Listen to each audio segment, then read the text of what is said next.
It's time for Flashtime News, starring your lead anchor, Kaylee McDonald,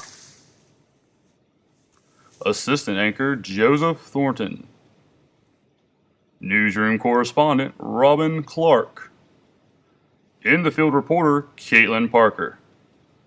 And now, here's the news. Hi, I'm Kaylee. And I'm Joseph. This is Flashtime News. Our opening story today involves a body being found in a rice field with small glass cow figurines scattered around. Police are saying this is the first ever reported knick-knack paddywhack. Also in Associated News, for discovering the body, Rusty the police dog will get a bone. There seems to be some breaking news at the Supreme Court. For more on that, we'll go to our Flashtime field reporter, Caitlin. That's right, Joseph and Kaylee. I'm standing here in front of the Supreme Court building where what is certainly to be a landmark case has been decided. Brown versus Board of Education is now final, and the court has decided in a unanimous decision in favor of Brown, which declares state laws establishing separate public schools for black and white students unconstitutional. This decision overturns the Plessy versus Ferguson decision of 1896. A quote being heard from documents states, "Separate educational facilities are inherently unequal."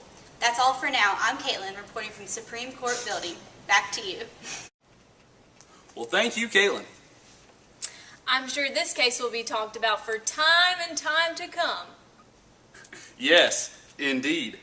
For now, in the classroom segment, here's Robin. Have you been worrying about school funding? Sending your child to school not knowing what's up to date and what's just leftovers from years past can really leave an uneasy feeling deep down. Well, good news brings hope of that feeling to go away in the horizon.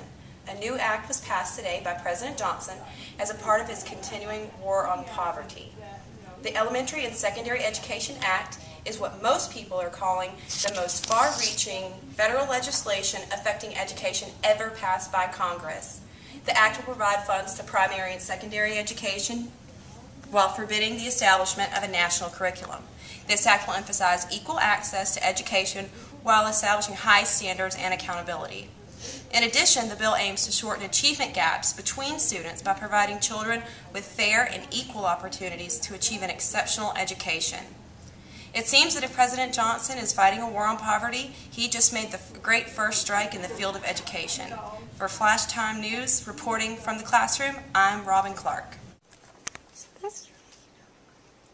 Guys. Oh, whoa, this just in.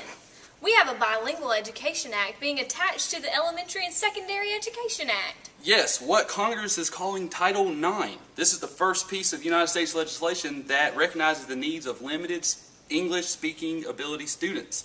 Title IX was introduced by Texas Senator Ralph Yarborough and was later signed by President Johnson. While many states already have local and state policies, Title IX will establish the first federal policy aiding students of limited English-speaking abilities. The main purpose is to provide federal funding to school districts to establish innovative educational programs for students with limited English-speaking ability. Well, that sounds fine indeed.